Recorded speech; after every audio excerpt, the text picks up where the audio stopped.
Donald Trump duela contra Lula e batalha que está acontecendo agora, nesse exato momento, e que é importantíssima para a nossa luta pelas liberdades aqui no Brasil. Bora lá então, direto ao primeiro ponto.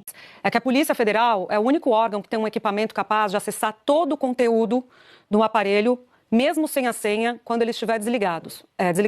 Outras autoridades policiais têm um outro equipamento israelense que é capaz de desbloquear o celular, mas ele tem que estar ligado. Tem que estar assim, sabe quando você dorme e a tela fica bloqueada? Se a polícia chegou lá na sua casa e você está com a tela bloqueada, mas o aparelho ligado, é mais fácil. Se está desligado, a encrenca é maior.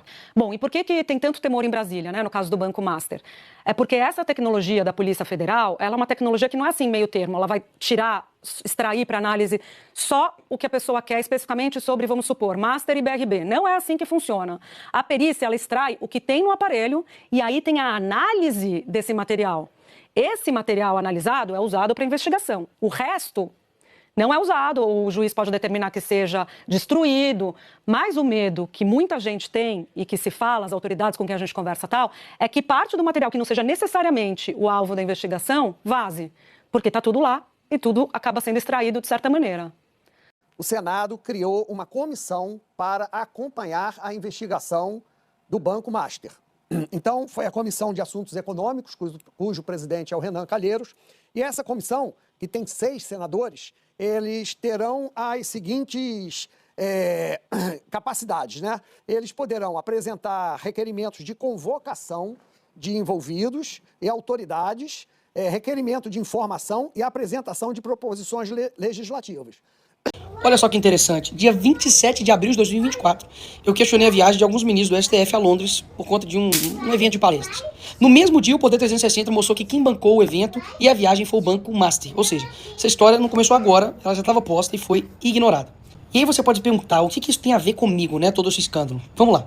Quando um banco, né, com interesses diretos no judiciário, patrocina eventos com ministros da mais alta corte no país, a pergunta é simples. Isso é normal? Não. Então por que ainda não gerou essa indignação em todo mundo? Eu vou te explicar. Começando pelo ministro Dias Toffoli, né? Segundo reportagens, ele viajou num jato particular ao lado do advogado diretor de compliance do Banco Master para poder assistir a final da Libertadores lá no Peru. Diz que é amigo antigo do advogado e tudo bem, mas não para por aí. Algumas reportagens dizem que o cunhado do CEO do Banco Master teve participação em negócio da família de Toffoli em um resort. E o ministro seria frequentador assíduo desse mesmo resort. Até aqui alguém poderia dizer, vida privada, ok. O problema começa quando o mesmo ministro se torna relator do caso do Banco Master. E aí, continuando, em vez do Toffoli se declarar suspeito, o que ele fez? Ele retirou a competência do processo da Justiça Federal, levou o caso para o STF, decretou sigilo absoluto e, pasme, ele enviou perguntas para a Polícia Federal fazer ao banqueiro durante o depoimento. Isso, inclusive, gerou um embate, né, na audiência entre a delegada da PF e o juiz do ministro. E a decisão agora foi mais bizarra ainda. Ele determinou que os materiais apreendidos saíssem da Polícia Federal e fossem para o STF, interferindo aí na cadeia de custódia e, obviamente, desacreditando quem investiga. Então isso não são detalhes, isso é nexo causal entre relação pessoal e decisões institucionais. Mas não para por aí. Tem também o Alexandre de Moraes, que enquanto ele exerce o cargo de ministro do STF, a esposa mantinha contrato ativo com o Banco Master de 129 milhões de reais. Mais de 3 milhões por mês, mais do que ganha aí jogadores, enfim, da elite do futebol brasileiro.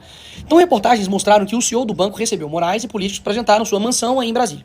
Depois disso, veio à tona que Moraes se encontrou com o presidente do Banco Central para tratar do caso. E ainda ligou, não foi em uma, nem duas, nem três, mas 6 vezes para saber do andamento do assunto. Agora repara no truque. Quando esse escândalo ele explode, eles tentam jogar tudo no colo da direita, porque afinal de contas nunca é culpa deles, né?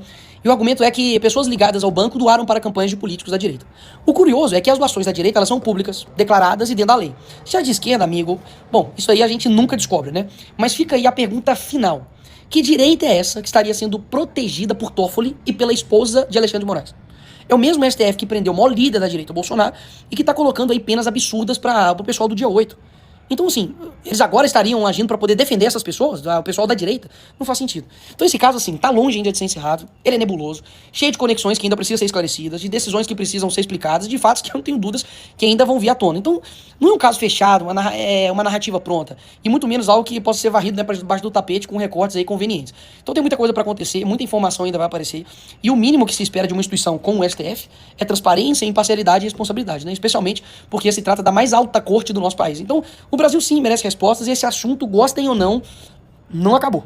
Alguns dos princípios tão básicos assim, que todos imaginamos básico, né, na conduta de magistrados, como, por exemplo, essa decisão do Supremo que permite que seus integrantes e os magistrados, de uma maneira geral, possam julgar casos nos quais tenham interesse seus próprios familiares. Os ministros do Supremo podem até julgar a eles próprios, o que é o caso assim, que os envolvam pessoalmente, e não apenas os seus familiares. É tão preocupante tudo isso ou não? Ou é uma evolução dos tempos? Queria que o senhor nos desse uma palavra sobre isso, porque tempos muito estranhos estamos vivendo, né, ministro? Sem dúvida alguma, Cláudio Humberto, tempos estranhos. Eu estive 31 anos na bancada, tinha uma filha que hoje é juíza, mas atuava à época em um grande escritório de advocacia. E qual foi a minha postura desde sempre? Eu não participava dos processos em que o escritório tinha patrocínio. E me afastava com a maior naturalidade possível, sem prejudicar o todo, que é o coletivo. Nós devemos zelar pela instituição. Os integrantes estão de passagem, como eu estive de passagem no judiciário durante 42 anos. E amanhã depois o deixarão o tribunal e a instituição continuará. Ela precisa ser preservada. Nós temos que insistir na instituição tal como criada e que ela atue, como eu disse, como uma última trincheira da cidadania, sem haver as críticas que há hoje. Os colegas, por exemplo, perderam a cidadania. Eu nunca, nos meus 31 anos do Supremo, 42 em colegiado julgador, fui hostilizado. Ao contrário, as pessoas com uma deferência maior por mim, uma respeitabilidade maior. Hoje, os integrantes não conseguem sair à rua sem estarem acompanhados de um batalhão de seguranças. Alguma coisa está errada. A crítica construtiva, ela é elogiável e deve ser recebida. E aí perceber-se em que se está realmente cometendo equívocos e corrigir-se rumos. Que tempos estranhos estamos a vivenciar? Aonde vamos parar? Eu vejo com muita tristeza os dias de hoje. Gente, olha, um dos fóruns importantes de debate internacional sobre o que acontece nas economias e nos países em geral é o chamado G20, que é o grupo que reúne os 20 maiores países do mundo. O Brasil exerceu a presidência do G20 em 2024. Vocês vão se lembrar daquele evento gigantesco, Joe Biden, Xi Jinping, veio todo mundo para o Brasil, né, Daniel? Só que a presidência saiu e foi para os Estados Unidos sob o governo Donald Trump, o que está virando o G20, Daniel Hittner. Está sendo completamente desmontado, Thaís, uma baita guinada. Você há de se lembrar, nessa reunião de cúpula no Rio de Janeiro dos líderes, até o Javier Milei veio aqui ao Brasil. Vocês vão se lembrar daquela cena ali de Lula e Javier Milei, um bocado constrangidos, entrando no MAN no Rio de Janeiro. Muitos de nós aprendemos a acompanhar o G20, grupo das 20 maiores economias do mundo, a partir daquela presidência brasileira. Aliás, foram 4 anos seguidos de presidências de países emergentes: Índia, Indonésia, Brasil e África do Sul. Bom, os Estados Unidos assumiram agora, na passagem de 25 para 2026, a presidência do G20. Eu e a nossa analista, Jussara Soares, começamos a esmiuçar quais têm sido os primeiros sinais emitidos por essa presidência americana em reuniões com diplomatas dos 19 outros países, inclusive do Brasil. É muito curioso a gente observar a redução brutal do número de grupos de trabalho que dão o tom dos trabalhos do G20 ao longo do ano. Na presidência brasileira, eram 15 GTs, que foram todos mantidos pela presidência sul-africana, que veio em 2025. Tinha, por exemplo, sustentabilidade ambiental e climática, comércio numa perspectiva de reduzir injustiças no comércio global ou ser mais multilateralista. Tinha um grupo de economia digital, basicamente para discutir regulação de redes sociais. E tinha um outro grupo, por exemplo, para discutir transições energéticas. O que virou o G20 sob a presidência americana? Só 3 grupos. Um sobre inovação, um sobre comércio e outro sobre energia. Mas não é qualquer energia, é energia abundante, entre aspas. Isso foi interpretado como maior oferta de petróleo e gás, que é justamente o oposto do que vinha discutindo o G20, de falar muito em mais fontes renováveis, em transição energética. E comércio tem uma divergência também, porque foi a administração americana de Donald Trump que colocou essa proliferação de medidas protecionistas e unilaterais. Então vai ser muito difícil ao longo do ano ter consensos mínimos e declarações conjuntas para que os líderes, em dezembro, quando se reunirem em Miami, fazerem um comunicado como houve em todas as presidências anteriores. E aí, Thaís, só acabar aqui essa minha intervenção com uma coisa muito curiosa que aconteceu. Você há de se lembrar que Donald Trump recebeu Cyril Ramaphosa, o presidente da África do Sul, no Salão Oval, e praticamente o humilhou, dizendo que a África do Sul está fazendo um genocídio da população branca. O que aconteceu já no início deste G20 sob a presidência americana? A África do Sul foi excluída de toda e qualquer participação. Isso gerou protestos nas reuniões do Brasil, da China, da Austrália e do Canadá, por exemplo. Qual que é a observação que fazem esses países? Podemos discordar. Não tem problema nenhum.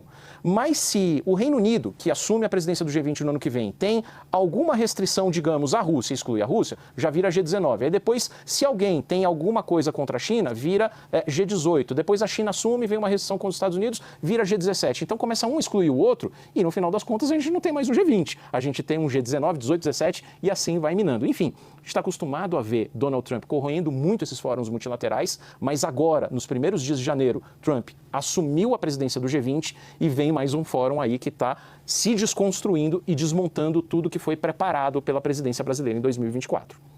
Daniel, é óbvio que todos sabem que Donald Trump despreza grupos assim, né? Se ele retirou os Estados Unidos de mais de 60 acordos, entre eles muitos ligados à Organização das Nações Unidas, que é maior, inclusive, com maior influência no mundo, imagine o G20, né? O ano inteiro. Quem sabe, quando voltar para o Reino Unido, algum bom senso, alguma racionalidade se recupera. Pois é, irmãos. A vida do cachaceiro ladrão não vai ser fácil daqui para frente, não.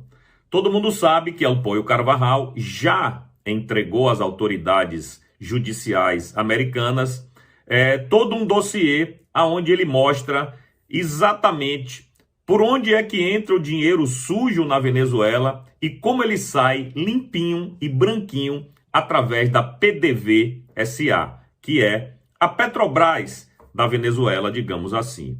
E evidentemente que todo mundo sabe que essa mesma empresa financiou dezenas de campanhas eleitorais do Foro de São Paulo durante muitos e muitos anos. E o próprio Elpoio já havia dado o nome do próprio Lula, do Hugo, do Evo, da Cristina e de vários outros dirigentes do Foro de São Paulo que haviam sido eleitos com dinheiro sujo do narcotráfico. Ele é que está dizendo, não sou eu.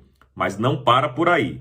Essas delações do Elpoio, ou pelo menos esse dossiê que ele entregou lá para as autoridades judiciais americanas, é apenas a ponta do iceberg.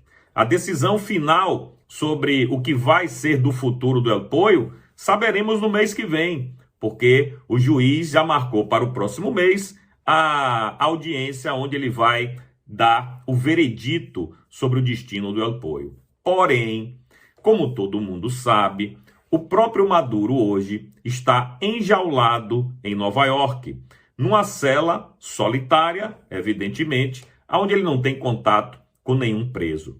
E dizem por aí que o Maduro não está afim também de passar o resto da vida dele na cadeia e que poderia abrir o bico e entregar muita gente, especialmente financiamento de campanhas no mundo afora, não só na América Latina. Maduro também bancou campanhas na Itália e na Espanha e em vários outros países da América Central. E isso, evidentemente, está tirando o sono desses dirigentes. Já pensou, meus amigos? O Maduro denunciando Lula e o Elpoio denunciando Lula. E quando os americanos fizerem a junção dessas duas delações e confirmarem que de fato aconteceu alguma coisa, estou falando Lula, que é do Brasil, mas pode ser com vários outros dirigentes na América Latina. E aí eu acho que realmente a coisa para o Cachaça não vai ficar tão fácil quanto ele está achando. E olhe que estamos no ano eleitoral. Se essa bomba vier, pelo menos a do Elpoio, até o mês que vem, e o nome do Lula estiver envolvido, vai ser muito ruim para ele no ano de 2026. Já em relação a Maduro, eu acredito que a delação fique um pouco mais para frente. Maduro acabou de ser preso, ele ainda está se acostumando a perder as regalias e evidentemente que quem vivia no mundo nababesco, no mundo de rei, não vai querer passar o resto da vida naquela cela fétida aonde ele se encontra, não é mesmo? Enfim, na hora que fizer a ligação da delação do Elpoio e de uma possível delação do Maduro, o destino de Lula está traçado. Ontem, O digníssimo Dom Pedro III aprontou, como ele sempre apronta, na decisão lá para negar que Bolsonaro pudesse ter TV, né? Talvez porque Bolsonaro não é um preso perigoso, que se fosse aí, a gente comentou ontem, né? Foram várias TVs compradas pelo governo federal, Smart TVs, que é o que o Bolsonaro pedia. Aí na decisão que negou para Bolsonaro, Dom Pedro III coloca: Moraes sob prisão de Bolsonaro não é hotel nem colônia de férias. E ele também determinou, né, a transferência de Bolsonaro para Papudinha. Isso é forma de se expressar? Você vê que o cara realmente tá lacrando nas suas decisões. Lacrando, para dar motivos, não sei, para a esquerda, né, fazer a festa, parabenizá-lo, homenageá-lo. Eu não acho que isso é postura de ministro. E aí, né, Bolsonaro foi transferido para Papudinha. Carlos Bolsonaro gravou um vídeo. Eu acho que a minha opinião é a mesma de vocês. É a mesma opinião de todo mundo que, sei lá, tem o mínimo de bom senso. Apliquei aqui primeiro o que o Carlos está falando. Fala pessoal, Carlos Bolsonaro falando. Estou em São Francisco do Sul, Santa Catarina. Parei aqui na beira da estrada porque eu acabei de receber a notícia que meu pai vai ser transferido de um presídio para o outro. Agora indo para Papudinha. Meu pai não tem que ir para presídio nenhum, ele tem que ir para casa. Todos nós sabemos que meu pai, o presidente Jair Bolsonaro, não cometeu crime nenhum. E todos nós sabemos de suas comorbidades e seus problemas de saúde. Por outros motivos, outras pessoas já foram para casa por muito menos. E infelizmente, isso não está acontecendo com o presidente Jair Bolsonaro. Todos vocês já sabem do que se trata mais ou menos o assunto. É uma perseguição política, é uma tortura psicológica diária. Mas 2026 é um ano fundamental para que nós possamos ter esperanças e mudar os destinos do nosso país. Eu tenho certeza absoluta que esse ano, você, assumindo a sua responsabilidade e nós aqui também assumindo a nossa responsabilidade, daremos o recado que a população tanto almeja, nesse caso, o presidente Jair Bolsonaro e dos presos sobre o 8 de janeiro. Pois é. Eu pensei em trazer a lista da Papudinha, as mudanças. Eu cheguei a comentar ontem na live, e é basicamente o seguinte, né? A Papudinha agora terá mais tempo, né, as visitas, em vez de ser meia hora por pessoa, ela pode ter até 2 horas, 6 horas de visita, 2 vezes por semana. Mas, gente, pra mim, sabe? A gente comentou ontem, parei e pensei, no final do dia, como o Carlos Bolsonaro tá falando, de tudo que aconteceu relativo à Papudinha, a única coisa que tinha que estar clara é: Bolsonaro sequer deveria estar preso. Acabou. Sequer deveria estar preso. Sequer deveria estar preso. E para Papudinha é outro absurdo. Como o Carlos comentou, gente com condições muito melhores que a de Bolsonaro, condições de saúde, tem aí prisão domiciliar. Esse já é o caso do Collor, né? Mas Bolsonaro sequer deveria estar preso. Então, assim, no final do dia, ainda que possa ser uma despiora, é um absurdo. É um absurdo. É um absurdo que no máximo é uma cortina de fumaça, que é pra ver se o povo esquece, né, das absurdidades que estão sendo feitas contra Bolsonaro. Sabe, assim, olha Bolsonaro. A imprensa que basicamente falou assim: olha, agora você pode ser torturado, né? Agora aquele barulho descedor da central de ar-condicionado, aquela sala minúscula, sabe? Aquelas visitas que, sabe, basicamente você não pode nem ver sua própria família. Não, agora você só vai ficar preso igual um indigente, igual um bandido, né? Mesmo você não sendo, e você deveria ficar feliz por isso. Então, assim, no máximo é uma despiora que não tem o que celebrar. É simplesmente um absurdo. E aí, quando você volta pra decisão, é outro absurdo. Além das piadinhas, colônia de férias, isso, aquilo, outro, agora determina que Bolsonaro seja transferido para Papudinha. Aí, olha o que a Katsuki diz. O imperador transfere Bolsonaro para uma cela com condições mais favoráveis, entre aspas, mas sem deixar de dizer que existe uma campanha coordenada de ataques ao judiciário. Ele teve que falar isso na decisão. Essa narrativa nunca tem fim. Parabéns aos envolvidos que endossam a fala do imperador. Tem gente na direita que até segue batendo palco para esse tipo de maluquice.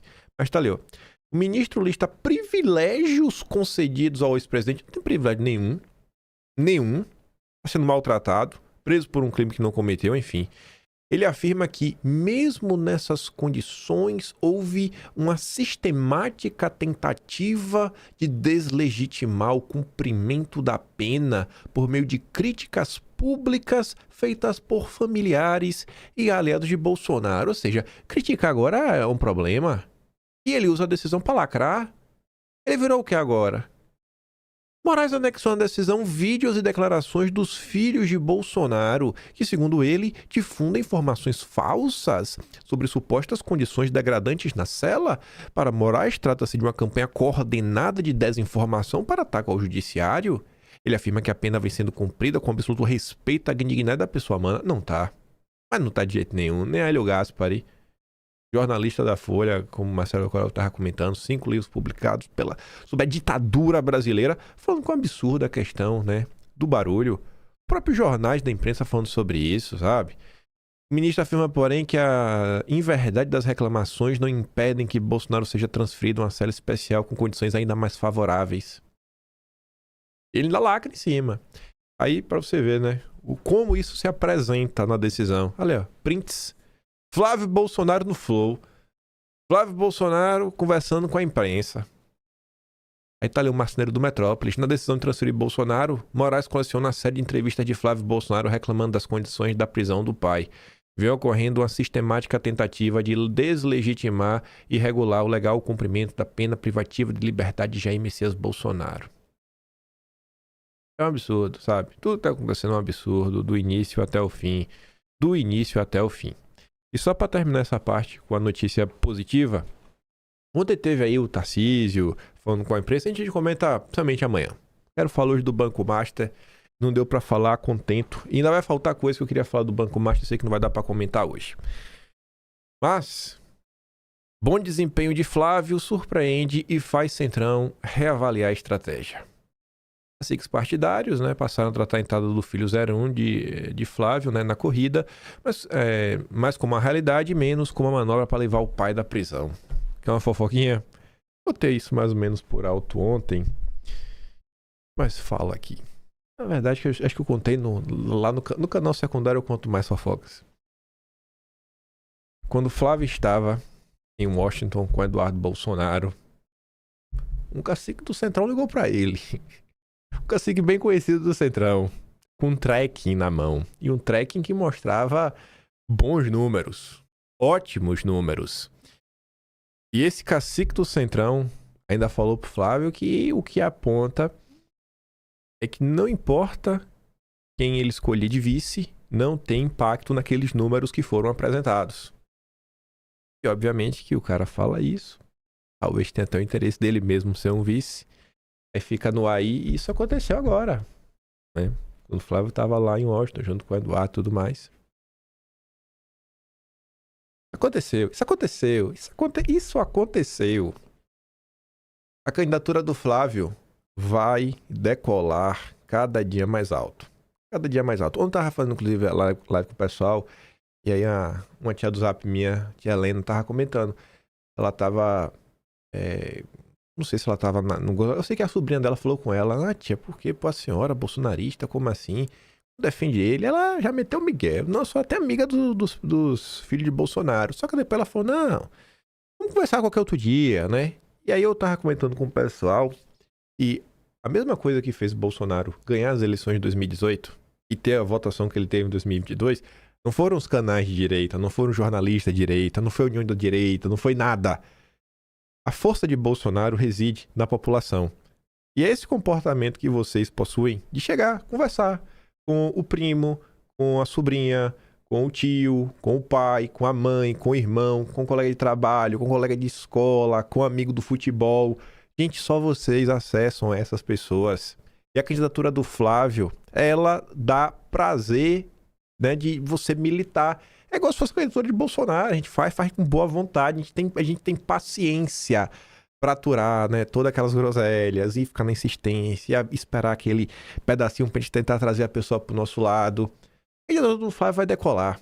Vai decolar porque ela conta com o apoio de todo mundo que realmente trabalha pra eleger alguém da direita. De onde realmente vem os votos da população, do povo. Me diga aí, você pode botar nos coisas, eu vou ler, óbvio, eu não consigo ler todos, né? Mas eu sei disso, pô. Vocês não perdem a oportunidade de encher o saco de alguém, a mudar de lado e votar no Flávio Bolsonaro, votar no Jair, eleger a galera da direita. Se vocês fazem isso, será que as outras pessoas de direita pelo Brasil também não vão fazer?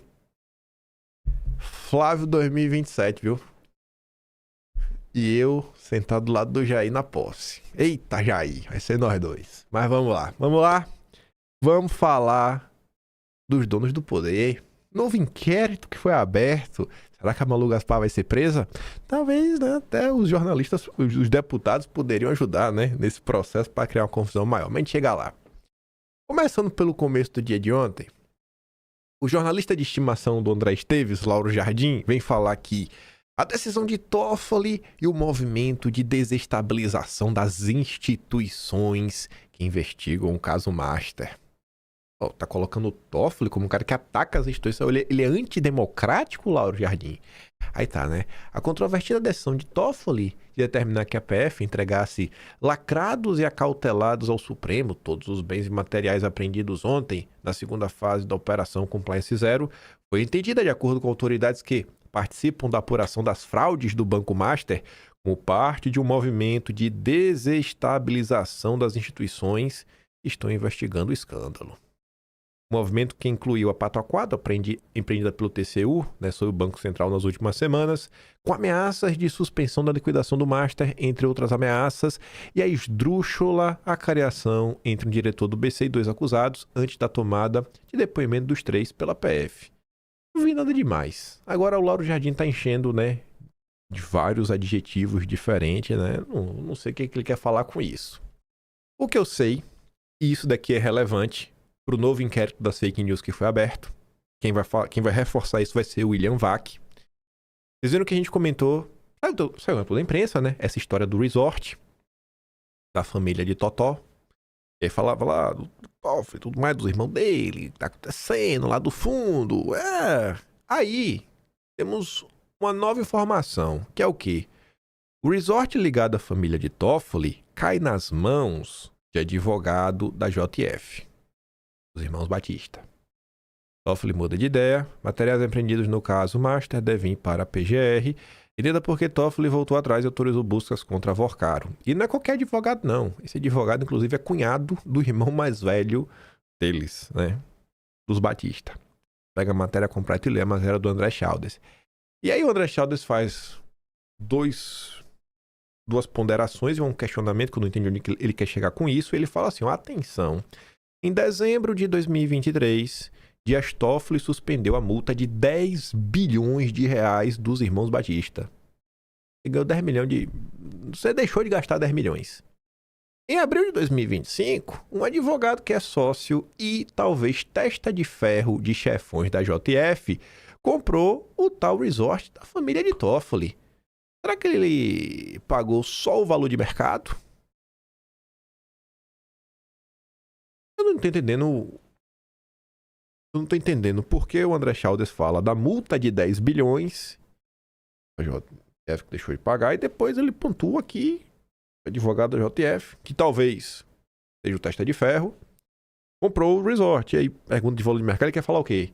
Talvez pagou a mais, como um quê? Por ter gratidão pela decisão dos 10 bilhões? O que o André Chaldes quer falar sobre isso? Vou deixar que o William Vac comente daqui a pouco. Aí veio o Estadão.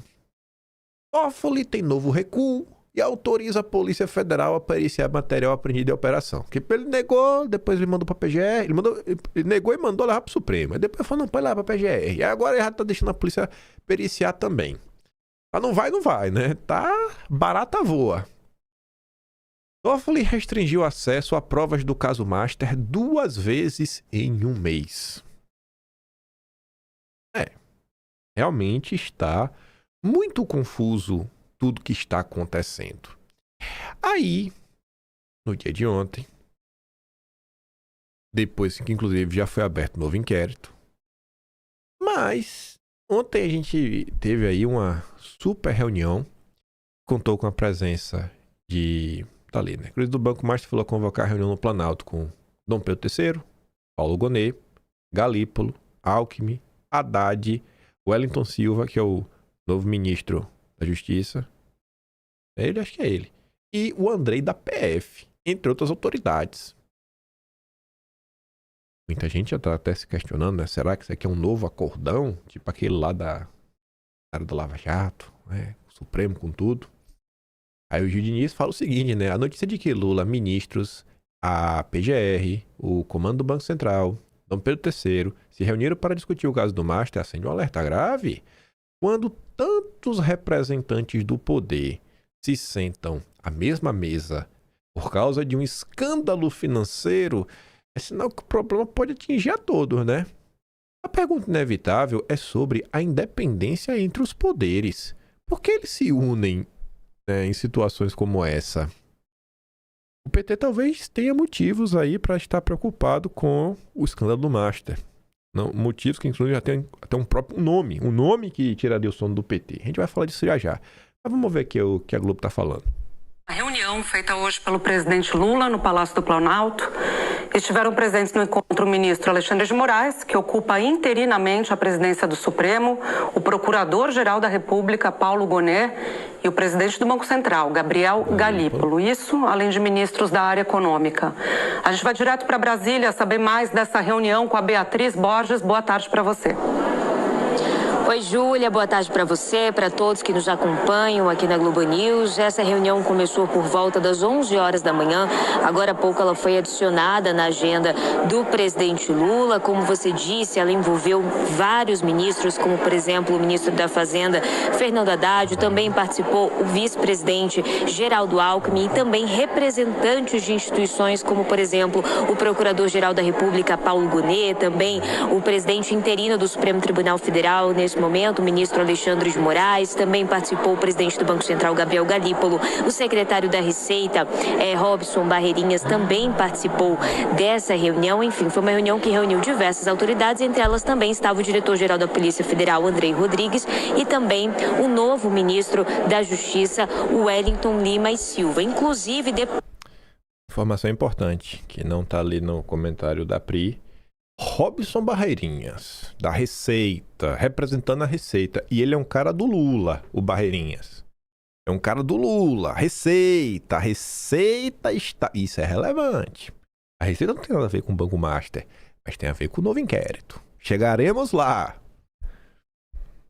Depois dessa reunião, teve uma coletiva de imprensa aqui no Palácio do Planalto com o novo ministro da Justiça, Wellington Lima Silva. Essa foi a primeira coletiva de imprensa que ele fez depois de ter sido indicado para esse cargo. Ele disse que hoje, mais tarde, agora à tarde, essa é a previsão, vai acontecer uma cerimônia de posse, mas vai ser uma formalidade. Ele disse que vai ser uma cerimônia reservada e aí ele deu essa coletiva, então, para a imprensa. Ele estava acompanhado do diretor-geral da Polícia Federal, Andrei Rodrigues. Nessa coletiva, eles disseram que o ponto principal dessa reunião foi a discussão em relação ao crime organizado. Ele disse que isso vai ser elevado ali para um combate a nível de Estado. Ele falou que só a atuação, ele falou que atualmente a atuação da Receita Federal e da Polícia Federal é grande em relação a esse combate ao crime organizado, mas que sozinhos esses dois órgãos não conseguem demonstrar, trazer resultados concretos em relação a esse combate, que precisa do envolvimento de outros segmentos,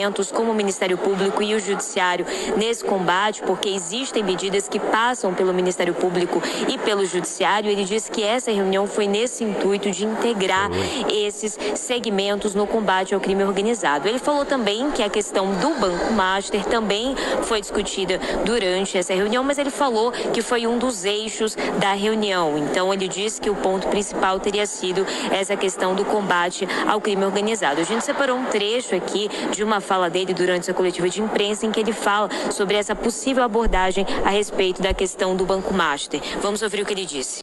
Tá bom, né? Confia. Eu confio demais no Lula, né? Que foi só pra falar do crime organizado, foi. O Banco Master foi só um aposto, né? Nessa discussão toda. Banco Master foi eixo de mega reunião de Lula com ministros, Judiciário e Ministério Público. Segundo o novo ministro da Justiça, Lima e Silva, Lula reforçou a necessidade de uma atuação conjunta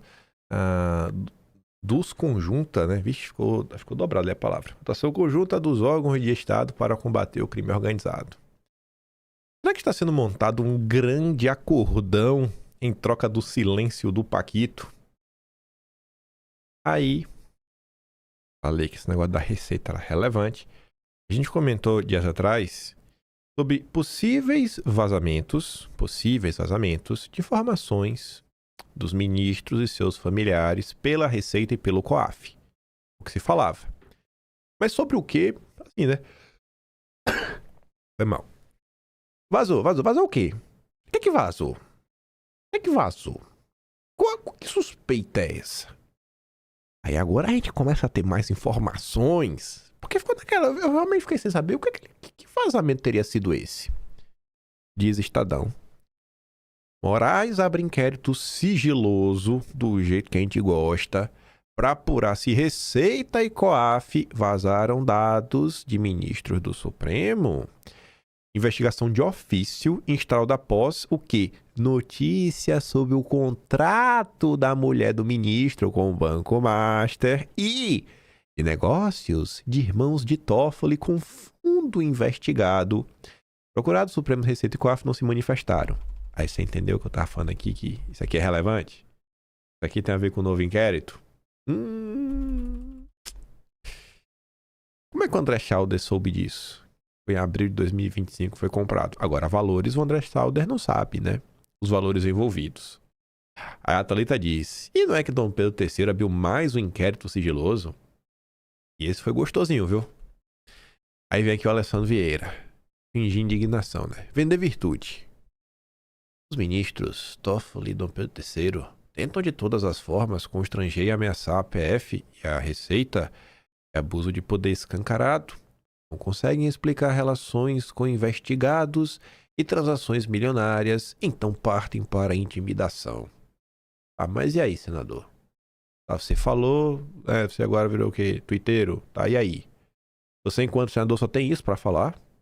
Enquanto senador, você só tem isso para falar? Lacrador. Lacradorzinho. Enfim. Aí vem o William Vac para falar com todas as letras, né? Até a chamada já fala com todas as letras. Novo inquérito sigiloso do Supremo protege ministros. É mesmo? Acharam que ia parar no bolsonarismo. O ministro Alexandre de Moraes instaurou inquérito de ofício, isto é, não houve provocação para que isso acontecesse por parte da polícia ou da Procuradoria-Geral da República. E esse inquérito visa apurar na Receita Federal e no Conselho de Controle de Atividades Financeiras, o COAF, visa apurar a possibilidade de vazamento de dados sigilosos. Dados sigilosos sobre o próprio Moraes e sobre o ministro Dias Toffoli e parentes de ambos os ministros. Esse tipo de inquérito sigiloso faz parte de um método. Em 2019, o Supremo abriu um inquérito também sigiloso, também de ofício, para apurar a divulgação de notícias consideradas falsas contra a própria instituição. Era Toffoli, o então presidente do Supremo. Moraes foi designado relator desse inquérito. Inquérito que tramita até hoje, não tem prazo para acabar. Na época, dizia-se que era necessário para defender o Supremo de uma campanha orquestrada.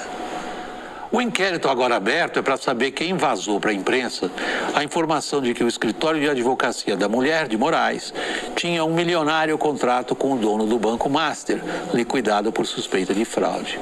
E também quem vazou para a imprensa informações de transações contratuais de parentes de Toffoli em torno de investimentos num resort de luxo que era da família.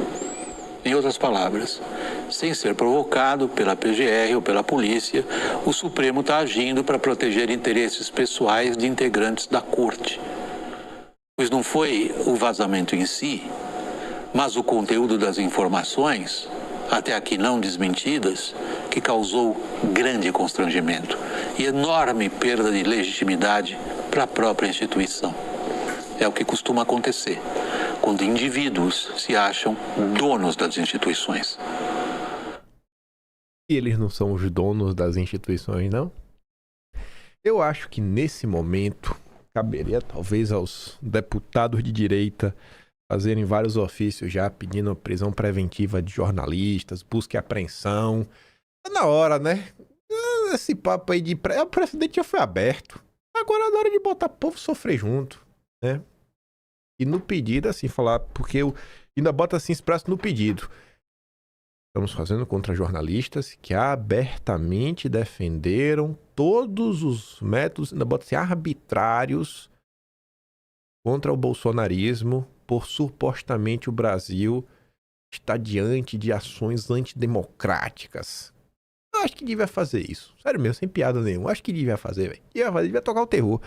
Ah, mas é isso aí mesmo. Fazer aí contra essa turminha toda aí. Mete o Estadão no meio, mete a CNN também, mete o William Vac.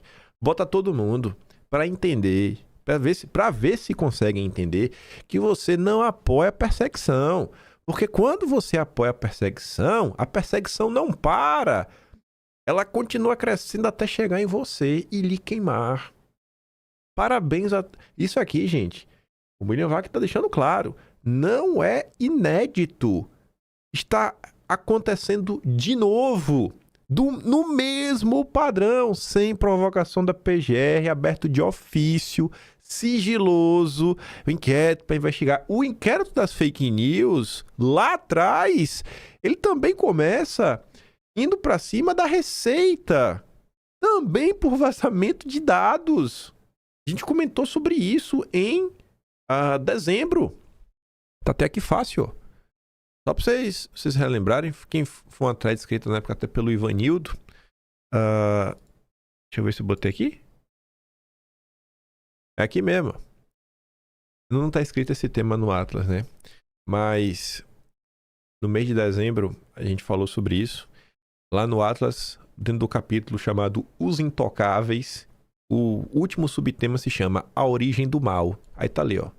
Moraes suspende investigações da Receita sobre 133 contribuintes. Foi em 2018. Suspeita de quebra de sigilo. Gilmar Mendes era investigado. Mulher de Toffoli mandou afastar 2 servidores. Aí comentava lá a história, o que aconteceu, né? Receita na investigação sobre patrimônio de mais sua mulher. É a mesma coisa. É a mesma coisa. A mesma coisa sem tirar nem pôr. Veja como a política é cíclica. Só que agora é um problema. Agora é um problema. Agora não é contra os bolsonaristas. Naquele momento ali também que começou, ainda tiveram críticas da imprensa. A imprensa só parou de criticar quando o inquérito das fake news, além de ir pra cima da Receita e tudo mais, foi pra cima do bolsonarismo. Aí tá ali o Estadão, ó. Órgãos que apuram fraude no Banco Master viram alvo de pressão e inquéritos do judiciário. Apuração técnica. Esbarra em reações políticas. Né? Tudo é muito técnico. Toffoli aponta inércia da PF. Moraes investiga autoridades. E ministro do TCU tenta reverter ato de Banco Central. Aí o Estadão escolheu a dedo juristas para criticar o novo inquérito das fake news. Juristas veem causa própria e abuso de poder em inquérito de Dom Pedro III sobre vazamentos. Especialistas alertam que o uso do Supremo para investigar a exposição de dados de familiares sem pedido da PGR viola o devido processo legal e usurpa a competência da primeira instância. Aí tá ali, né? A decisão do Dom Pedro III de instaurar de ofício, isto é, sem provocação da Polícia Federal ou da PGR, um inquérito para apurar o suposto vazamento de dados sigilosos envolvendo outros ministros da corte e seus familiares, coloca o Supremo no centro de uma controvérsia jurídica e pode colidir com regras estabelecidas pelo Código de Processo Penal. Eu não entendo de Código de Processo Penal, mas a minha única dúvida é o seguinte: ele abriu o inquérito, ele mesmo pode ser o relator ou ele pode sortear pro Toffoli? Eu acho que ele devia sortear pro Toffoli, só pra gente reverter os papéis, né? Na época Toffoli era o presidente, ele virou relator. Agora ele é presidente e Toffoli vai relatar. Pra cima deles. Criminalistas e juristas ouvidos pelo Estadão apontam que a iniciativa afronta princípios como o devido processo legal, juiz natural, vedação à atuação de ofício do julgador. O ato de Dom Pedro III também levanta questionamentos sobre conflito de interesses e risco de produção de provas ilícitas, fatores que, segundo eles, agravam o desgaste da imagem do tribunal perante a sociedade. Essas críticas ganham peso adicional pelo fato da decisão e a investigação tramitarem sob sigilo, assim como o inquérito das fake news, o que impede o acesso público aos fundamentos legais utilizados pelo ministro para amparar a instauração do processo, assim como o inquérito das fake news, que até hoje segue sob sigilo. Os alvos seriam a Receita ou COAF, órgãos de Estado cujos servidores não possuem prerrogativa de foro por função, assim como os alvos do inquérito das fake news. O jurista e desembargador do TJ de São Paulo, Walter Maierovitch, avalia que a iniciativa de Dom Pedro III configura atuação em causa própria, o que compromete a legitimidade da apuração. A situação do Supremo vai de mal a pior. Para Maierovitch, ainda que haja indícios de crime a serem investigados, a condução do caso deveria caber a órgãos isentos como o Ministério Público. Aspas. O ministro não pode investigar quando está envolvido direto ou indiretamente se é suspeita de crime. A notícia deve ser levada ao Ministério Público ou apresentada pela própria pessoa eventualmente prejudicada. Segundo ele, a atuação de ministros em casos que envolvem interesses pessoais ou familiares abala a legitimidade do Supremo e amplia a percepção de desgaste institucional. Aspas de novo. Os ministros passam uma péssima imagem para a sociedade quando atuam dessa forma. Veja em 2 dias. Primeiro escândalo da decisão do Toffoli, que comete heresia jurídica sempre, e agora Dom Pedro III. Na avaliação de Maierovitch, o episódio pode caracterizar abuso de poder, a utilizar a função jurisdicional para fins alheios ao interesse público. E aí, fazer o quê? Abuso de poder acontece o quê? Tem alguma punição ou não, né? É só pedir, por favor, pro Supremo se autoconter, né? Amanhã vai sair um editorial. Vou fazer uma previsão. Porque não é previsão, né? É aquela coisa que sempre acontece. Amanhã vai ser um editorial no Estadão. A gente vai comentar em vídeo com certeza. Talvez se der tempo, né? Vai que a gente conversa aí mais direita, Flávio. Falando que o Supremo precisa se conter. Que o pior já passou. O período de exceção que o Brasil viveu com o bolsonarismo. E que agora é hora das instituições corrigirem a rota. Senão...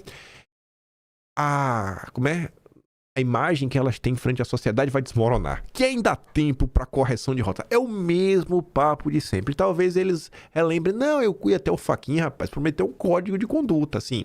É o código de conduta que vai impedir que tudo isso aconteça.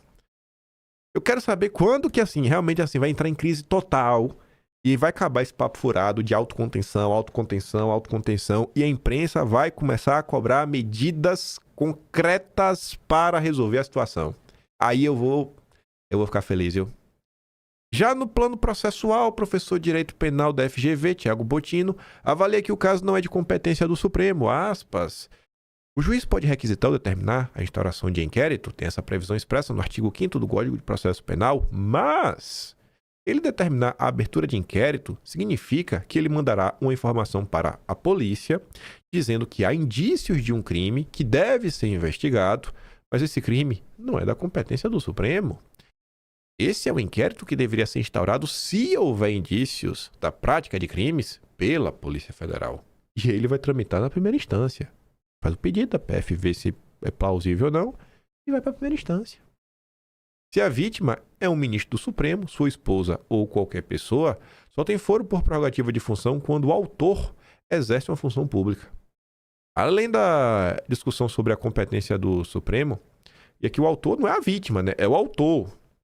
O criminalista Marcelo Crespo, coordenador do curso de Direito da ISPM de São Paulo, avalia que a iniciativa de Moraes toca em um dos pontos mais sensíveis do funcionamento da corte, ao colocar em xeque garantias centrais do processo penal. Oh, as garantias agora, gente. Durante o julgamento do Bolsonaro, ninguém aparecia, né? Para reclamar do processo penal. Agora tá todo mundo indignado. Para Crespo, a instauração do inquérito sem provocação da PGR viola princípios como o devido processo legal e o juiz natural. Quando o inquérito trata de interesses diretos de integrantes da corte e pessoas próximas, especialmente quando a iniciativa parte do próprio julgador, a imparcialidade exigida do judiciário fica comprometida. Outra coisa, quando a imprensa ela sabe quem são os juristas, ela escolhe a dedo. Quando é um caso de Bolsonaro e eles querem perseguir Bolsonaro, eles vão atrás do Davi Tangerino, que é um carequinha calvo, feio, que é o advogado de Neymar e é petista, votou em Lula. Aquele... não sei se é Bottino o nome do cara, me faltou o nome dele agora. Tem assim, o cabelo assim meio pra trás. Não é o Marco Aurélio de Carvalho, mas é do Prerrogativas. Tá direto também nos eventos e tá sempre na Globo News. Não é o cabelinho lambido de óculos que é todo assim... não, é o mais despojadão, de óculos, cabelo penteado pra trás. Ele tá sempre na Globo News e na CNN.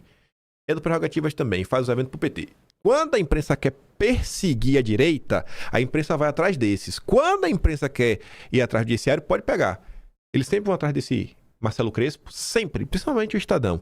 Falam com o Maierovitch, por sabe que já são pessoas que vão reclamar. A imprensa escolhe a narrativa vencedora, a narrativa que vai crescer. Essas pessoas são escolhidas a dedo. Deve ter, sem brincadeira, uma lista com o nome de juristas. E assim, ó, quando você quiser criticar o Supremo, e tá lá o número e o WhatsApp, essas são as pessoas. Quando você quer perseguir o bolsonarismo, tem essa lista. Eu vou apostado. Pesquisa aí no Estadão. Matérias críticas ao Supremo e procure quantas eles não chamaram o Marcelo Crespo. O Renato Vieira também, do IBCC CRIM. Aí tem aquele... O Roberto Leviano, que é Instituto Não Aceita Corrupção. A depender do caso também. Veja se não é. É escolhido a dedo. A perseguição poderia ser parada ainda em 2019. A imprensa escolheu o caminho do inferno. E por isso que o brasileiro está sofrendo hoje. Na avaliação do ex-presidente do IBCC, Renato Vieira, a decisão avança para um patamar de irregularidade jurídica e de possível desvio de finalidade. Para ele, a instauração do inquérito contraria o regimento interno do Supremo, que autoriza a atuação do presidente da Corte em defesa de interesses institucionais, mas não permite que o relator instaure investigação criminal sem provocação da PGR ou da PF. Aspas. Se houver vazamento de dados sigilosos envolvendo parentes de ministros ou escritórios de advocacia, essas pessoas podem, como qualquer cidadão, buscar as medidas judiciais cabíveis. Ou, não parece legítimo, acionar a jurisdição penal do Supremo para proteger interesses pessoais ou familiares. Essa não é a primeira vez que o Supremo abre uma investigação. Aí a matéria termina relembrando que em 2019, ainda sob a presidência do Toffoli, a Corte instaurou o chamado inquérito das fake news. Menos mal tá relembrando. Não é a primeira vez. A Estadão publicou a matéria só para falar isso. Moraes e Toffoli repetem roteiro de inquérito das fake news em caso ligado ao Banco Master. O mesmo padrão. A coisa tá tão bacana, tá tão bonita, que a Globo News já tá, né? Ministros do Supremo, do TCU, recomendam a colegas toda cautela na condução dos casos com explosivos. Tradução. Ô, irmão, maneira aí, véi. Putz grila, bicho. Vocês estão demais, viu? É tipo isso, né? Pô, a gente tá sofrendo por conta de vocês. Ai. Aí, falamos, né, que o PT tem motivo de estar preocupado com o Banco Master. A gente tá falando aí da mega reunião. Alerta. Banco Central de Galípolo aprovou operação para sócio de Vorcaro ligado ao PT. A gestão de Galípolo sabia de envolvimento de Augusto Lima com escândalo, mas avalizou venda do Banco Pleno. Mesmo sabendo de fraudes, eita! Banco Central autorizou a venda do Banco Voiter. Meu Deus! Banco Central liberou a operação do atual Banco Pleno para Augusto Lima, alvo da Polícia Federal. E aí, gente? O Banco Central, gente, não era um mocinho? Não foi isso que a imprensa te vendeu? Que o Banco Central é mocinho? Só toma decisões técnicas? E por isso a gente tem que ficar, né, ao lado do Gabriel Galípolo, o menino do Lula? Não é assim? O PT da Faria Lima deu uma colher de chá pro PT da Bahia, né? Ao fechar os olhos para o Voiter. Galípolo, menino de ouro de Lula, olhou, né, para o outro lado. Quem é Augusto Lima? Talvez seja esse um dos motivos do Lula fazer a reunião ontem, chamar todo mundo. O nome que preocupa o Planalto no caso Master. E curiosamente isso aconteceu um dia antes dessas notícias do Galípolo, né? Mesmo sabendo da fraude, dando a mãozinha aí pro Augusto Lima. O empresário baiano Augusto Ferreira Lima, conhecido como Guga Lima, é hoje o nome que mais preocupa o Planalto no caso Master, apurou a CNN com pessoas próximas ao governo, e o Caio Junqueira, sim, tem muita fonte no PT. É sócio do Paquito, mas posteriormente solto. Ele vai depor na PF no final de janeiro e há especial atenção no governo federal sobre o que ele irá falar. O motivo apontado é que a relação dele com o petismo é muito anterior a de Vorcaro com o Centrão. Essa relação começou quando Jacques Wagner comandava a Secretaria de Desenvolvimento Econômico da Bahia em 2018, na gestão do Rui Costa. Augusto Lima venceu a licitação da EBAL, criou o Credit Sexta, um cartão de crédito consignado com juros muito abaixo do mercado e direcionado principalmente a funcionários públicos. O empreendimento deu certo, o modelo de cartão foi exportado para outros estados, o Workário viu potencial de negócios, né, em 2020. Na sociedade do Banco Master, levando o Credit Sexta, né, que virou um dos principais ativos do banco. Fontes que acompanham de perto a investigação afirmam que é Lima e não Workário quem tem potencial de ligar o caso Master ao coração do governo Lula por esse histórico na Bahia. Ressaltam, contudo, que suas relações não são restritas a esse grupo.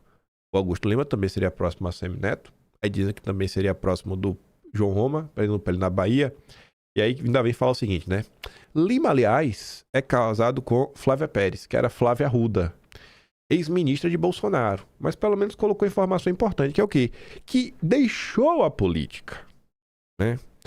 E rompeu com o grupo de Bolsonaro. Por quê? Após não ter tido apoio da família para se lançar ao Senado pelo Distrito Federal. Ou seja, não foi ministra só por questões de governabilidade, mas tem nenhuma parceria com a direita, né? Pode investigar tudo aí. Quem não deve, não teme. Saindo um pouquinho desse caso do Master, e eu deixei essa notícia pro final, porque você já vê, né, que o Galípolo é um cara muito técnico, né? Quase que insuspeito, especialmente quando tem uma decisão, né, que favorece amigo de petistas. A gente comentou dias atrás sobre a confusão envolvendo o Trump e o Banco Central Americano, né, o Fed, botando aí, basicamente, o Ministério da Justiça deles para cima do Powell, presidente o Galípolo americano. Aí o que aconteceu? Eu sei que vai ser aquela coisa, né? Se a Globo tá de um lado, eu tô do outro. Se o Galípolo tá de um lado, eu tô do outro. Galípolo assina carta com outros banqueiros centrais em defesa de Powell. Estranho isso, né? Tem que raciocinar como isso se deu. Existe o quê? Um grupo de WhatsApp dos presidentes de Banco Central? Não, vamos aqui conversar todo mundo junto. E como é que chega? Chegou um e-mail de quem? Essa iniciativa saiu da cabeça de alguém. Não é um negócio aleatório. E se eles foram falar para um Galípolo, é porque quem teve essa ideia sabe que Galípolo come na mão, né, os donos do poder mundial, né? São os liberais da Faria Lima, versão Wall Street, versão, sei lá, não sei fica lá, onde é que fica a Bolsa de Londres. Mas enfim, aí Renato diz, né? Carta coletiva de banqueiros centrais em defesa do Powell. Quando tecnocrata escreve manifesto, não é força, é medo. Galípolo expressa solidariedade total à chefe do Fed. Galípolo assinou a carta junto a 10 outros líderes de bancos centrais ao redor do mundo, incluindo Andrew Bailey, do Banco da Inglaterra, Christine Lagarde, do Banco Central Europeu. No texto, eles destacaram a importância de haver independência na definição das taxas de juros, que é assim que a elite rentista global saqueia o povo. É assim que você é roubado, principalmente na taxa de juros. É assim que eles te roubam, que eles roubam o futuro do seu filho. É crucial preservar essa independência com pleno respeito ao Estado de Direito e à responsabilidade democrática. Sabe quem defende também essa tese? Os Rothschild. Mas a gente vai chegar lá. Bancos centrais enfrentam ataque. Miriam Leitão com a mesma narrativa dos Rothschild. Não pode ser padrão. Parece uma temporada de ataques a bancos centrais, o Fed na mira de Trump e o BC às voltas com o desenrolar do caso do Banco Master. A Renato diz, né? Quando os bancos centrais erram a mão na taxa de juros e destroem investimento, destroem crédito, destroem emprego, destroem produção, o vocabulário muda. Não é ataque. Não há ataque, não há culpa. A gente errou porque teve muita complexidade técnica. A gente errou e destruiu a economia por conta de um choque externo, por causa de um ciclo adverso, sabe? Sempre tem uma desculpa para destruir o país e enriquecer as elites. Aí veio o Estadão, também com a narrativa dos Rothschild. A gente vai chegar no Rothschild. Trump contra o Fed. Os ataques reiterados do Donald ao Fed configuram a mais grave ingerência política contra a independência de autoridade monetária de que se tem notícia em uma democracia consolidada. Trump está assistindo muito aos vídeos do Quinto Elemento, virou duguinista. Ao pressionar publicamente o Comitê Federal do Mercado Aberto por cortes artificiais de juros e permitir que seu próprio governo ameace o presidente do Fed, Jerome Powell, com um processo criminal desarrosado, Trump extrapola o terreno da crítica política e flerta abertamente com o sequestro da política monetária norte-americana. E você não se perguntou, né? Assim, o Powell diz que o Trump está indo para cima dele por causa dos juros. Mas a investigação se dá por uma reforma no Banco Central Americano, no Fed. Tu sabe quanto custou essa reforma? A gente vai chegar lá já já. Paga com dinheiro do Estado. Não se trata, evidentemente, de condenar a crítica política em si, ainda quando feito pelo chefe do executivo, ela carrega inevitavelmente a carga de pressão indevida. No Brasil, Lula, no início do terceiro mandato, protagonizou embates acima do tom contra o Roberto Campos Neto, indicado por seu adversário político. Não há notícia, contudo, que tais críticas tenham contaminado as decisões do Copom. Óbvio que não, porque era um teatro. Até porque o Galípolo votava junto com o Roberto Campos Neto. E esse teatro ficou ainda mais escancarado que quando o Roberto Campos Neto saiu, foi Galípolo que aumentou a taxa de juros e manteve ele com o Copom do Lula. O Brasil viu a sua maior... Assim, o Brasil agora está experimentando a maior taxa de juros, sabe desde quando? Desde o governo Lula 1. Taxas de juros elevadíssimas são padrão do PT. O PT critica só para vender um discurso para sua base. Mas beleza. Nem mesmo agora, com 7 de seus novos integrantes indicados por Lula, entre eles o Galípolo, houve qualquer afastamento da ortodoxia. Exatamente. Porque Lula é um palhaço, uma marionete, é um boneco de ventríloco. Ao contrário, a política monetária brasileira tem seguido parâmetros técnicos rigorosos.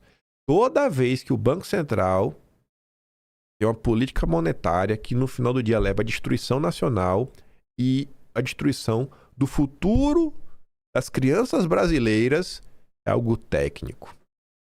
Nos Estados Unidos, o que se observa é de outra natureza. A pressão exercida por Trump sobre os membros do comitê deles, do Copom deles, né, tal grau, que Powell sentiu-se compelido a divulgar um plano domingo, um comunicado oficial reafirmando a independência do comitê. Trump não se limitou a ataques verbais em redes sociais, o que já seria impróprio. O Departamento de Justiça passou a ameaçar Powell com um processo criminal relacionado à reforma da sede do Fed. Expediente semelhante foi dado contra Lisa Cook, acusada pela Agência Federal de Habitação de suposta fraude em um financiamento imobiliário. Em ambos os casos, repete-se o mesmo padrão. Trump mobiliza a poderosa máquina estatal para intimidar seus desafetos. Uma pergunta: eles são culpados? Por que o Estadão não fala se eles são culpados ou inocentes? A Lisa Cook é inocente? O Jerome Powell é inocente também? Porque se eles forem culpados, não tem nenhum problema, né? Curioso. Não se entra no mérito se é um bandido. Tem que passar pano. Essa escalada autoritária... Autoritária por que autoritária? Você sabe se o cara não é bandido?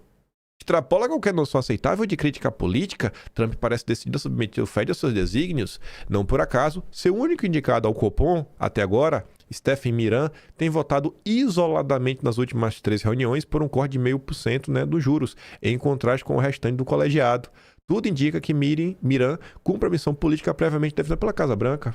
Então, peraí, se o cara discorda da turma do Biden, ele tem uma missão. Ele não é técnico. Só é técnico se vota igual a turma do Biden. Banqueiros centrais existem para preservar o poder de compra da moeda. Balela existe para controlar a economia e garantir que os vagabundos dos liberais, banqueirinho safado, vagabundo, desgraçado, continue roubando o povo dos países que eles moram. Por isso, as economias estáveis construíram uma arquitetura institucional que delega a política monetária a corpos técnicos independentes protegidos de pressões políticas. Não. Diversos países desenvolvidos do mundo não possuem bancos centrais independentes. Em julho de 2024, ou foi junho, fizemos um dossiê chamado Banco Central, que inclusive abordamos sobre como países desenvolvidos não possuem bancos centrais independentes. A gravidade das investidas de Trump contra o Fed ficou ainda mais evidente quando presidentes de bancos centrais de diversos países, incluindo o Brasil, divulgaram um manifesto público em apoio ao Powell. O gesto raro e eloquente revela que está em jogo não apenas uma disputa doméstica nos Estados Unidos, sim, mas um princípio fundamental da governança econômica global. Realmente, o que está em jogo é o sistema globalista que odeia os seres humanos, que está sendo colocado em xeque. Trump vem o governo americano deixando claro, o globalismo acabou. Acabou! E os globalistas estão malucos. Nada disso, contudo, parece importar para Trump, já na imposição de tarifas comerciais. Trump demonstrou que seus conhecimentos de economia são primitivos. Bom, a história americana mostra que sempre que os Estados Unidos partiram para o protecionismo, o Estado americano sempre se desenvolveu e muito. Trump conseguiu agora, né, o PIB 4,3%. Eu acho que ele está provando que o protecionismo dele está dando certo, viu?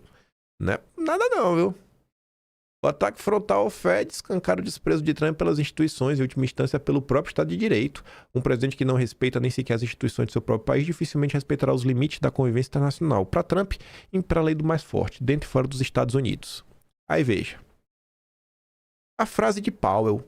Eu irei continuar a fazer o trabalho que o Senado me confiou. Ok. Veja, o Fed não é verdadeiramente independente. Na verdade, é uma instituição capturada pelos bancos, mas pelo menos, em sua estrutura formal, recebe as suas metas do Senado.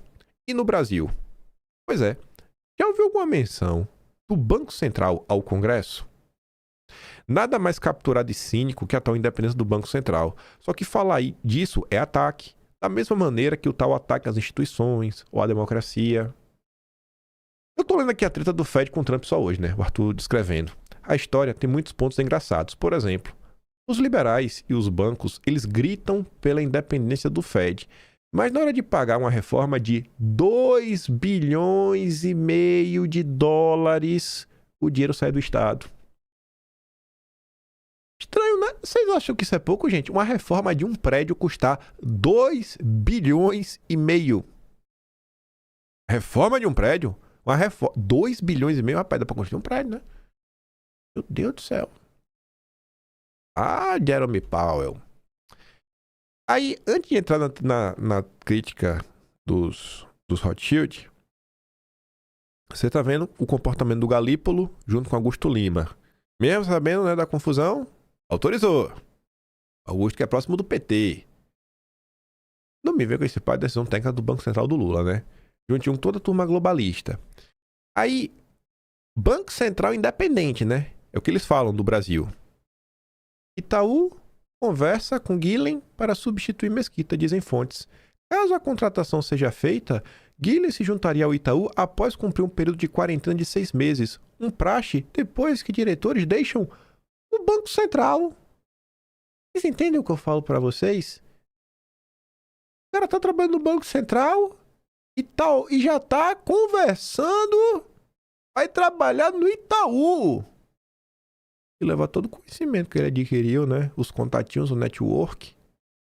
Vocês acham que tem como existir um Banco Central independente, sendo que quando acaba o mandato, se tu quiser ter um emprego como banqueiro, tu só vai ter um emprego se você fizer tudo que os banqueiros querem, né? Tu já pensou um Banco Central que desagrada o BTG, que desagrada o Itaú, que desagrada o Bradesco? Tu acha que esse Guilherme trabalha mais em algum lugar? Mas nem de faxineiro. Nem de faxineiro em banco esse cara trabalha mais. Vira figura não grata, ele tem que ir embora do Brasil se ele quiser alguma coisa. Não existe Banco Central independente. O Banco Central foi sequestrado, mas há muitos anos. O pão é nosso. Após fraudes, injeção da Caixa, o Caixa do governo Lula, né? E a autorização do Banco Central, antigo banco de Silvio Santos, será incorporado limpo ao conglomerado do BTG. Dedé não perde uma, né? Aí, com a autorização do Banco Central. Foi uma decisão técnica também, não foi? Olha aí o Banco Central independente. Olha o banco. Na teoria do Adam Smith, tudo é maravilhoso, né? Esse é o mundo real. Eu vivo no mundo real. Aí tu pode ver na teoria que tu quiser. O Arthur comenta falando o seguinte, né? Substitua BRB e Master. Pelo acordo firmado, aqui é a notícia. Ele só fala você substituir, em vez de falar Caixa, Pan-Americano e BTG, substitui por BRB e Master. O que está na matéria do bastidor. Pelo acordo firmado entre a Caixa, Pan-Americano e o BTG, a Caixa se comprometeu a adquirir créditos do PAN em até 8 bilhões de reais e reforçar sua liquidez com depósitos interfinanceiros de até 2 bilhões de reais. As medidas foram consideradas essenciais para manter a instituição em funcionamento naquele momento. O membro do conselho de administração do Banco Pan, sabe quem é? Sérgio Cutolo. Sabe onde ele trabalhou antes? Ele era da Caixa Econômica, rapaz! Ele era da Caixa, foi pro Banco Pan, que agora foi absorvido pelo Dedé do BTG. Aí você tem esse que era do BTG, já tá pra ir pro Itaú. Olha aí os bancos centrais independentes. Não existe isso. Aí eu tava passando ontem e eu vi que não é de hoje. Do dia 14. Óbvio que os Rothschild tinham que chorar. Não é só o Fed. A política paira sobre os bancos centrais em todos os lugares. Segura os Rothschild que eles estão putos. Tá ali a matéria original, né? The Economist, em inglês. Tá ali a tradução. Enfim, né? O que é que os Rothschild estão chorando? A ideia de que os bancos centrais devem desfrutar de alguma independência é tão antiga quanto o próprio conceito de Banco Central. Conversa mole. Quero que ele esteja suficientemente nas mãos do governo, mas não demais. Refletiu Napoleão Bonaparte em 1806 sobre o recém-criado Banco da França. Não, mas não tá falando de independência. Ele quer na mão do governo. Só não muito, mas ele quer. Tem de dizer isso ao Trump. Passou o último ano pressionando o Fed para reduzir as taxas de juros. A campanha se intensificou em 11 de janeiro, quando Powell afirmou que o Departamento de Justiça havia intimado o Banco Central. Powell disse que agora está sob ameaça de acusação criminal relacionada a longa disputa sobre o custo da reforma da saída do Banco Central. E não fala de quanto foi a reforma, né? Nem se ele é bandido. As ações do Trump representam o ataque mais flagrante à independência dos bancos centrais em décadas. Em parte porque o Fed é o banco central mais importante. Mas não é apenas nos Estados Unidos que os políticos estão interferindo na política monetária. Em todo o mundo. Um acordo vigente há décadas que, no geral, trouxe inflação mais baixa e maior estabilidade econômica, não pode, ser considerado garantido. Sim, foi isso daí mesmo que aconteceu, com a estabilidade econômica. O mundo viveu uma crise inflacionária nos anos 80 porque o globalista Paul Volcker, que era presidente do Fed, do dia para onde ele subiu a taxa de juros para 20%. E foi uma movimentação política. A gente também já fez dossiê sobre isso. Muito fácil só chegar e falar: o Brasil viveu crise por causa do Cruzeiro, por causa do Cruzeiro novo. Cara, não foi só isso não, irmão.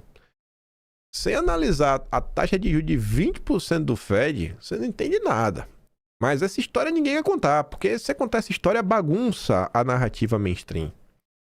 A versão moderna da independência dos bancos centrais surgiu após a Segunda Guerra, realmente, né? É quando nasce a democracia liberal, a ortodoxia econômica, é dali. Aí o Trump tá falando, cara, não dá mais, né? E acho que o Orbán sintetiza bem. Estamos de volta na Era das Nações. A Era das Nações é o mundo pré-Primeira Guerra. Existiam nações independentes, soberanas. Não tinha esse papinho. Esses blocos todos, principalmente a União Europeia, que é o melhor dos exemplos, é os primeiros passos, né, de você realmente conseguir montar um governo global. Você vai tendo conglomerados, tirando o poder decisório dos países, levando tudo para uma instância superior de pessoas que não são eleitas pelo povo. Vários burocratas não eleitos. O melhor dos exemplos é a própria ONU. O movimento ganhou força na década de 80, né, de dependência do Banco Central. Ou seja, nem sempre exigiu. E pesquisas teóricas e empíricas fundamentavam a necessidade de independência. Sabe quem vendeu essa narrativa na época? Foi o Armínio Fraga. Eu não lembro se esse do Armínio Fraga está na época do dossiê do Banco Central. Deixa eu olhar aqui. Está na época do dossiê, o texto do Armínio Fraga. Foi o Armínio Fraga e o cara do Itaú. Ambos defendendo Itaú, a independência do Banco Central. Deixa eu ver aqui primeiro. Júlio. Amigos Rothschild Sistema. Não, acho que esse não. Deixa eu ver aqui o de junho. Bacen. Eu acho que tá aqui, viu? Não sei se vai estar aqui, na verdade, esse texto da independência do Banco Central. Vai estar falando sobre isso daqui e tudo mais. Aqui eu tô falando do Paul Volcker, né? A França culpa os Estados Unidos pela crise mundial. Não foi do nada que essa coisa apareceu. Aí Paul Volcker. FMI planejou a bancarrota do Brasil, México, Argentina e Chile, né? Há histórias que não querem contar. Aí falam de Jeffrey Sachs. Aí lembrando o Lula, que defendeu, acho que não vai estar aqui não. Quando eu posso ter comentado sobre isso, Kim? Deixa eu ver. Putz. Não vou saber onde é que tá isso não. Amanhã eu tento procurar isso daí e comentar com vocês. Não tá nesse dossiê. Eu acho que não foi. Acho que eu comentei sobre isso mais ou menos quando. Eu comentei. Foi isso e foi o Itaú. Ambos falam dessa papai de independência do Banco Central. Eu vou pesquisar. Acho que se eu botar Itaú, eu quase certeza que entrou em algum dossiê histórico, porque fui eu que escrevi, foi notícia antiga. O outro mês foi do Walter Link, enfim. Fazer igual eu falei do Ruizão do outro dia. Mas ali já tem o do Povo, que já vale a pena olhar. Dá uma olhada lá. Enfim, né? O argumento é que os políticos são tentados por políticas monetárias contraproducentes na busca por alto nível de emprego, dívidas inflacionadas e vitórias eleitorais. Tá bom? E esse grande triunfo dos bancos centrais agora está ameaçado. Muitos governos de países ricos se endividaram tanto, se acostumaram tanto a operar com déficits, que o impacto da política monetária em seus orçamentos se tornou enorme. Se eles reduzirem a dependência dos bancos centrais, esta terá dificuldade para sobreviver nos mercados emergentes, onde não está tão arraigada. O Trump não é o único populista no poder com opiniões fortes sobre a política monetária. Takaichi Sanai, primeira-ministra do Japão, desde outubro, já havia criticado os aumentos das taxas de juros como estúpidos. Os mercados de títulos reagiram fortemente à sua nomeação. Apesar da independência formal do Banco do Japão, a forma como o governo conduz a política monetária é importante. Você vê um padrão, né? Todo político de direita que defende a soberania nacional é atacado pela Faria Lima, do país deles, né? É com Trump, é com a primeira-ministra do Japão, é com Flávio Bolsonaro. Mas você, conservador nos costumes e liberal na economia, ainda talvez esteja preso na narrativa do liberalismo que você curte. Liberte-se. Faça igual a Sakura Card Captors. É isso que ela falava, né? Pegava lá o porretinho. Liberte-se. Que era isso que ela falava, né? Nunca assisti muito Sakura, não. Charme de menina.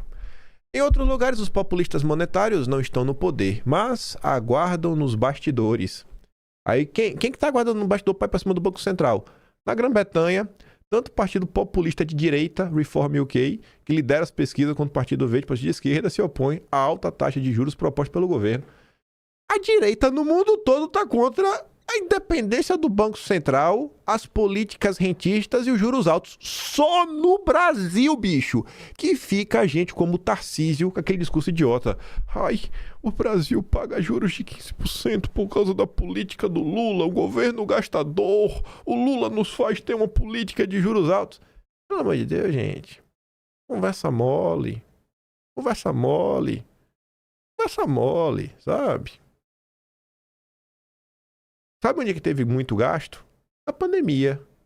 O juros no Brasil estava baixo. Aí sabe por que o pessoal aumentou?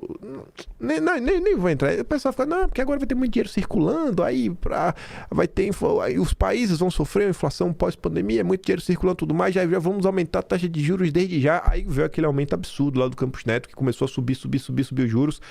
Subiu, aí ficava a narrativa da imprensa, né? Não, o governo brasileiro subiu os juros antes de todo mundo, por isso que a inflação está controlada. Aí fala lá, né, os problemas do juros que pode ter no Reino Unido e diz que isso talvez não fosse um problema se o Banco Central do Reino Unido mantivesse sua independência. No entanto, a direita do Reino Unido afirma que tudo deve ser passível de debate quando se trata do Banco Central, incluindo a supervisão governamental das decisões sobre as taxas de juros. Porque a direita brasileira tem que ser a única que come na mão dos globalistas. Nos países em desenvolvimento, o principal caso de retrocesso é a Indonésia. Em países sem reformas como Gana, Turquia, Nigéria, os banqueiros centrais enfrentam processos judiciais ou outros problemas legais nos últimos anos. O fato de Powell se encontrar em uma situação semelhante demonstra o quão caótica a situação se tornou nos Estados Unidos. o país está sendo liberto dessas forças. O senhor Trump em breve nomeará um substituto para o Powell, cujo mandato como presidente termina em maio. Um dos favoritos é Kevin Hassett. Ele possui sólida experiência em economia, mas ele é fiel a Trump. Ele não é técnico porque ele é fiel a Trump. Mesmo que o Trump escolha um verdadeiro tecnocrata, a perspectiva de represálias pessoais como as sofridas pelo Powell deve causar arrepios nos formuladores de política monetária. Então, se o Trump colocar o Hassett, que tem sólida experiência em economia, e ele falar, olha, a taxa de juros está muito alta, eu vou baixar, pronto. Ele não está sendo técnico, ele não é mais técnico, ele tá com arrepio, ele tá com medo do Trump.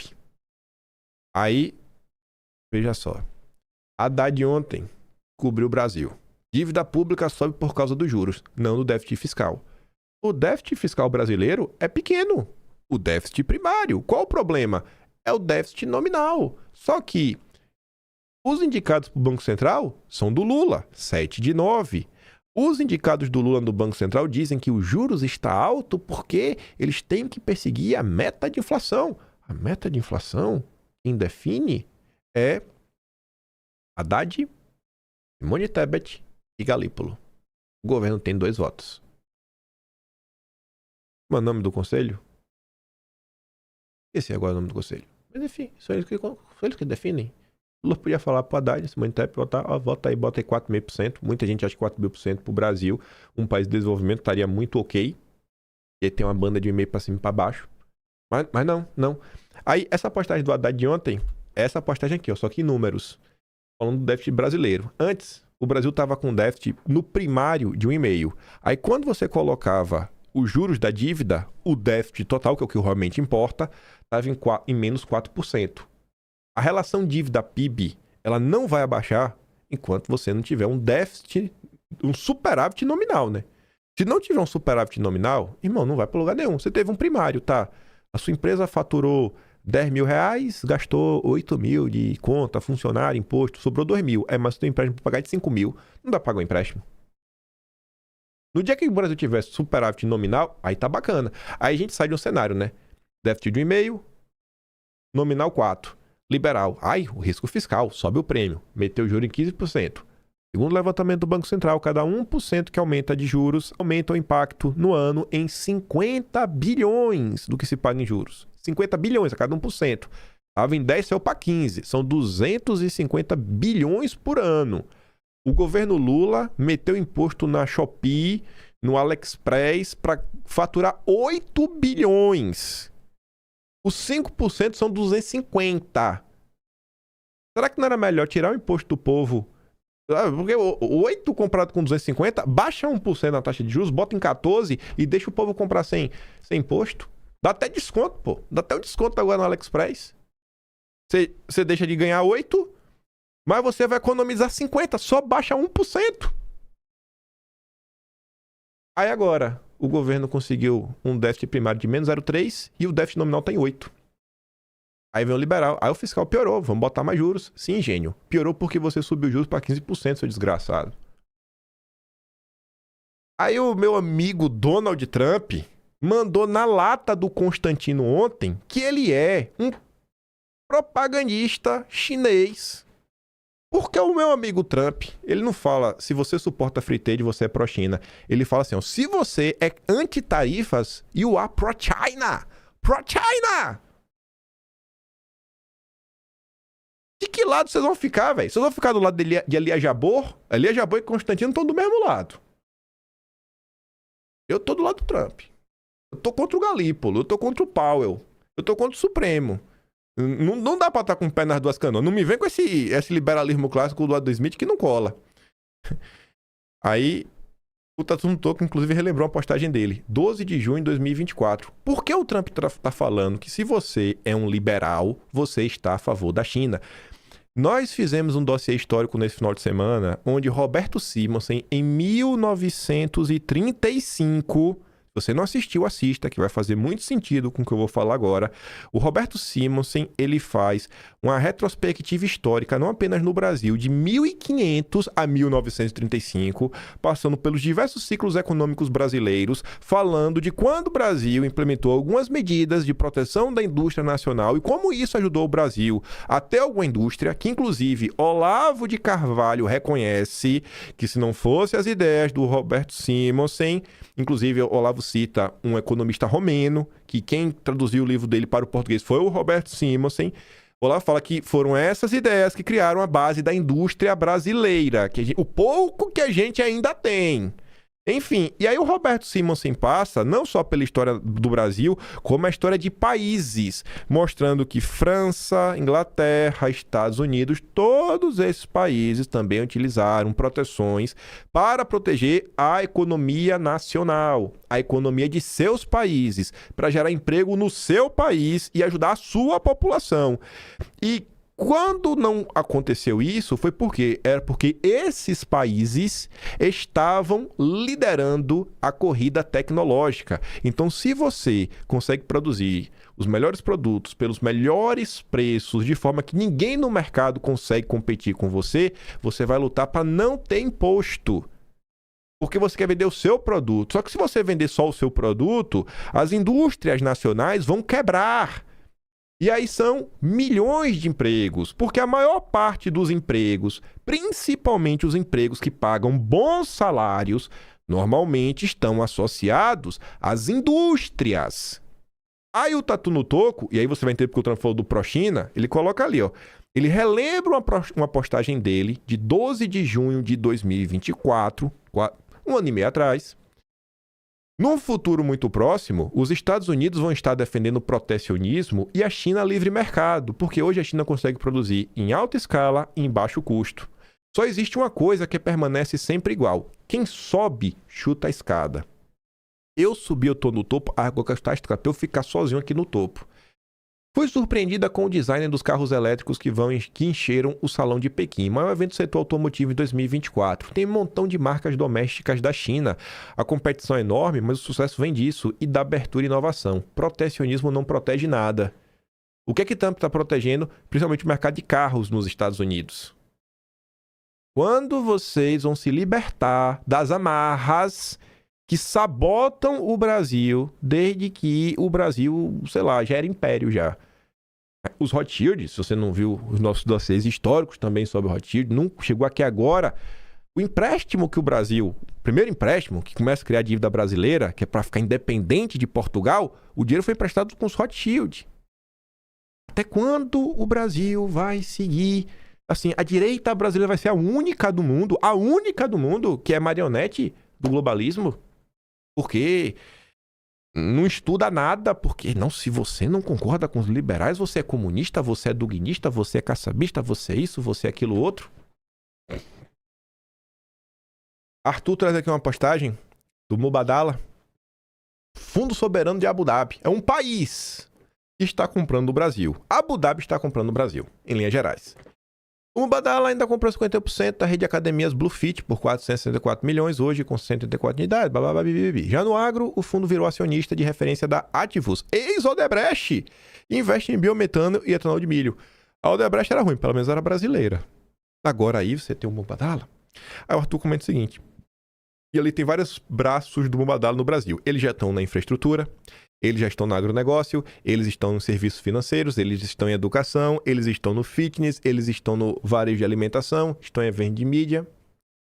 O Mubadala apresenta orgulhosamente a empresa que eu criei, que é a ATG, que é essa daqui, ó.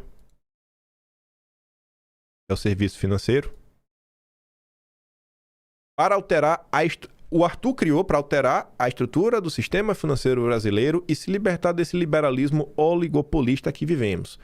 O Arthur foi o cara que bateu verdadeiramente de frente com a Bolsa de Valores brasileira, B3. O Arthur lutou para quebrar o monopólio, quebrou a chamada nova Bolsa. Aí o Arthur descobriu como funciona a perseguição estatal no Brasil. Aí a turma da direita trata Arthur como bandido, como safado, como vagabundo, e todos os ismos, porque o processo do Arthur em algum momento teve uma decisão do Gilmar Mendes. Então assim, não pode, que isso, que aquilo, outro. Não é bandido, mas ninguém sabe explicar. Aí eles acusam, não, porque o Arthur desviou o fundo de pensão. Aí o Arthur fala, cara, se eu desviei fundo de pensão e minha empresa era tão ruim, tão fraudulenta, porque ela tem até hoje funcionando e o Mubadala comprou. Se minha empresa era tão ruim, por que o Congresso americano recomendou comprar, né, investir na minha empresa? O Arthur já apresentou a carta do Congresso americano, falou, pô, tua empresa é boa, desde 2016. Mas não. Aí hoje, aí a ideia era essa, pra você não ficar restrito, né? Se você quiser entrar, captar dinheiro no mercado, você só pode se você seguir os critérios da B3. E a B3, a Bolsa de Valores Brasileiras, vem com todos aqueles critérios, SG, que isso, que aquilo outro, que você tem que ter um membro de minoria no conselho de sua empresa, pipipi, popopô. Você quer seguir essas regras para ter acesso a dinheiro de investidores? Você quer, cara, eu só quero que minha empresa dê dinheiro, velho, só quero que minha empresa dê lucro. Vamos tentar criar outro caminho, mas enfim. Curiosamente, e não tão orgulhosamente assim, vários ativos deles foram comprados por crises políticas. Diversas crises políticas geraram problemas, empresas quebraram e o Mubadala foi lá e comprou. Crises políticas reais ou criadas, né? Enfim, né? Que acabaram beneficiando outros países. Foi bom? Uma história que incomoda tanto o Partido dos Procuradores. Não sei o porquê, né? Eles gostam da verdade, será? E para encerrar o vídeo, que eu sei que tá longo, 3 coisinhas em sequência. Otto Lobo, CVM. Ele já era presidente da CVM. Ele já era interino, desde que Joãozinho, que o irmão é funcionáriozinho do BTG, não qualquer funcionário, né? Era sócio. Renunciou, aí o Otto Lobo assumiu desde julho. Ele vai ser sabatiado pelo Senado. E quem que ele vai procurar? A Faria Lima. É o Senado que sabatina a Faria Lima. Aí, como assim? Aí a CVM, que o Otto Lobo quer presidir, executivo da Fictor, que anunciou proposta pelo Master, faz campanha por vaga na CVM. A mesma do Otto Lobo. Deve ser por isso que ele foi procurar apoio na Faria Lima, né? O grupo ligado ao Paquito fazendo beijamão e lobby no banco do Dedé por uma vaga na CVM. Estendam logo a lona na Faria Lima e assumam o circo, porque a plateia já tem. E pra piorar, pra você ver o absurdo, o Fictor, que ia comprar o Master, a Fictor, que tentou comprar o Master, está com problema de liquidez.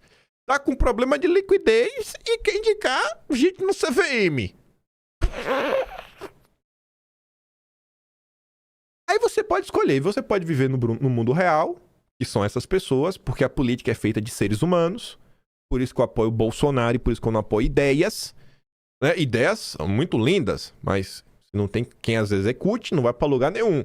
Ou você pode focar nas pessoas, no mundo real, ou você pode viver no liberalismo do Adam Smith.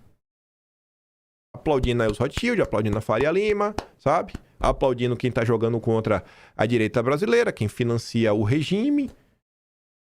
Quem financia o regime não é jeito de falar. Quem paga pelos eventos internacionais?